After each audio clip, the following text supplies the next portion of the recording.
Hello, everyone. I'm North Hempstead Town Supervisor Judy Bosworth.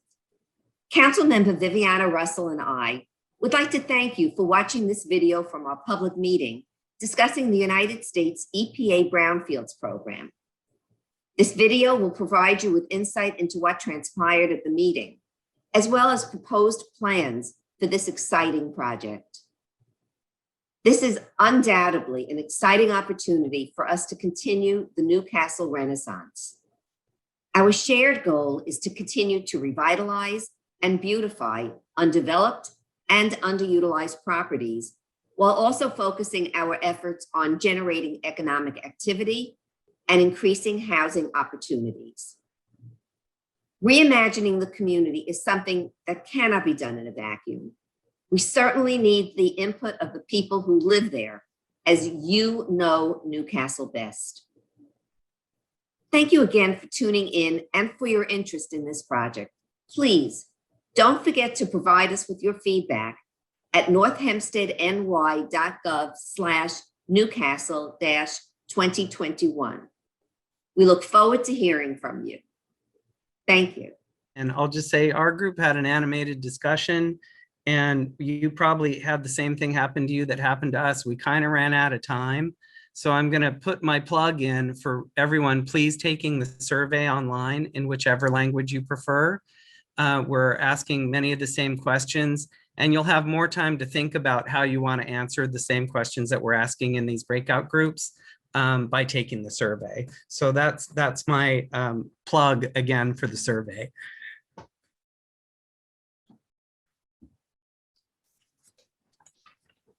Thank you, Steve. And I think we're almost all back in the main room. So if you'd like to call upon the reporters from the to do their report backs from the 5 groups. I will. I'm just looking at the right page so that I have the right names of the groups. How about if we start with our Gen Z group? If the report back person would just unmute and say who you are, and then give of your group's discussion. While we were in the Zoom, we were talking about properties 1, 3, and 11. Some ideas that were discussed were that somebody proposed having early childhood centers for kids ages 2 to 5. And another idea was, well, it's like it correlates. They said a place where a program could be ran for about 7 days a week for that age group. An idea that I brought up was that I would like to see like more activities for kids around our age that we could attend to, where we could develop our like sports that we play at schools and stuff like that, so we could get better and we could earn scholarships for that in the long run. That was mostly what we talked about. Yeah, that's it. Thank you. Could we hear from the community residents ages 25 to 54 next, please? Sure, that's me. That's Carolina. So basically, the general consensus was to make the properties along Prospect Avenue the priority. And so with number 1 being like the focus of attention, a lot on the whole, various usage proposed by the community members. One of them had to do with residential, workforce, possible units in that space. Second, it's entrepreneurial sites for business, new owners, business development, have some orientations, different type of business owners, activities going on the site. Also, it was proposed to have a STEM engineering, technology type of, center, kind of make it a branch for programs that are going on in BOSES today and other, institutions, that you can have like a satellite site, like either to showcase or actually, have more activities oriented to those, particular engineering and entrepreneurial activities.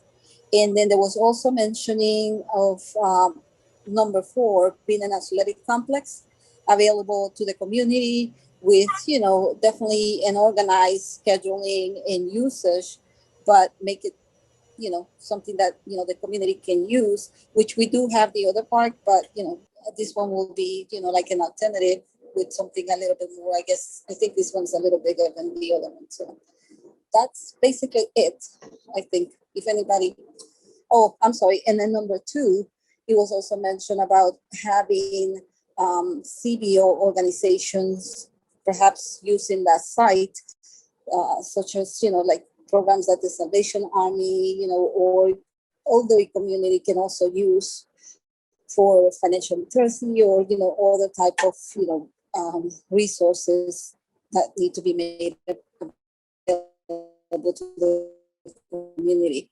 And last, mention too that we need to have some perhaps banking accessibility in that area. So site number 2 seems to me like an ideal site for something like that. Great, thank you so much, Carolina. Let's see, how about if we finish out the community residents with the 55 and over group? We talked about the priority being properties that were currently owned by the CDA and or a municipality, because those areas would potentially be worked on the fastest, and we would see some result in the community quicker rather than properties that need to still be purchased or are owned by other people. So they definitely did not want any more restaurants in the area, not on Prospect Avenue or within the Newcastle area. The consensus is that there are enough that need to be developed, and so no restaurants. We worked on site number 1, that was a priority, being right on the Strip and on Prospect Avenue.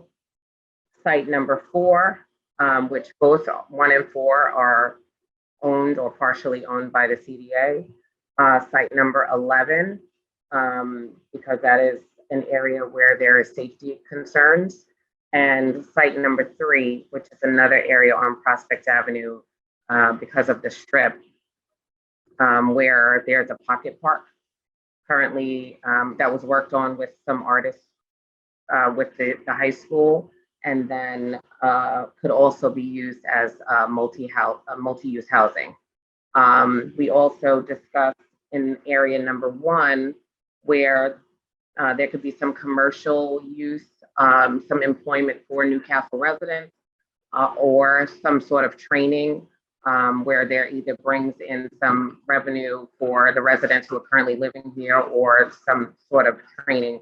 I know there was a conflict with the BOCES down the street, but maybe some nursing training or something along those lines, and or additional parking on Prospect Avenue, which is currently an issue. Number 4, we talked about being a police station because of because it's so secluded in the back area where the gun range is currently, but they were concerned about the protection in that area. So 1, 4, 11, and 3 made it on our list of priorities. Thank you. Great, thank you so much, Tracy. How about if we move to our clergy, faith leaders, and CBO group? Bishop Harvey, and I think Leslie, you're going to be reporting back for us. So thank you so much. We too, I think a lot of us on this call really have the same mindset. We chose the top 3. Our top 3 were 1, 3, and 5. Now, number 1 was a parcel of land, which, as Mrs. Kane said, we thought about half housing, half commercial, just to add, as you stated, and we also stated, that would be residential and would provide a workforce for people that live in the community. Our second choice was number 3, which was the Mulaney parcel. And the suggestion was a park if you notice that we do have Newcastle Park, but we don't have anywhere where children can congregate down on that end. So just like we have on Powell's Lane in the village of Westbury, we could have like a satellite park on that corner. And thirdly, our last site was number 5, which is also on the strip on Prospect Avenue. But we do want to pay homage to the VFW because our veterans have worked hard and they need to be honored, and they also need to continually be recognized. But with that being said, we also need to understand that it's a huge parcel. So we could have a mixed usage. You know, you could have commercial, you could have residential, you know, you could put any entity there that could promote, you know, growth in our community. So again, our group, our top 3 were 1, 3, and 5. Thank you. Terrific. Thank you so much. And our last group is the commercial group, property owners and business. Yes, good evening, everyone. I did not take down the numbers, but I do have the location of our, well, we picked 3 because I did put in the chat some other areas that I would like to have added to the list. So the properties that we chose was the one at Mulaney Avenue, the property at Roman Avenue, and the third was the one at Prospect. Now, we advocated for residential property, you know, affordable housing to be built on these areas to sort of reduce the foot traffic, you know, because if we felt that if we had like other businesses, new businesses, you know, mixed properties, meaning residential and commercial, you know, it'll further add to the traffic, you know, cars and the foot traffic that's currently in the area. So to reduce that, we felt that we would stick to residential properties, you know, where people would take care of the properties, because, you know, we were making the point that, you know, if you own something, you're vested in it versus, you know, if you rent, it's kind of like, you know, I'm sorry, you know, you're more vested if you own your property. So definitely we want to see residential areas at these locations. Great, thank you so much. I think that's sites 5 and 6 as Mulaney and Roman. And I think the Prospect site you were talking about might be site 1. Site 3 is Mulaney. What was the number for the one at Roman again? It was 3. 5. You looked at 3. 5. 5, 6, and 3. 3, 5, And 6. and Roman. 6. Roman Avenue, was that the other one? Number 8 was on. Yeah. And number 8. For 8. Oh, number 8. Okay, the commercial strip there. Okay, very good. Thank you. Well, this was a good discussion. Thank you, everybody.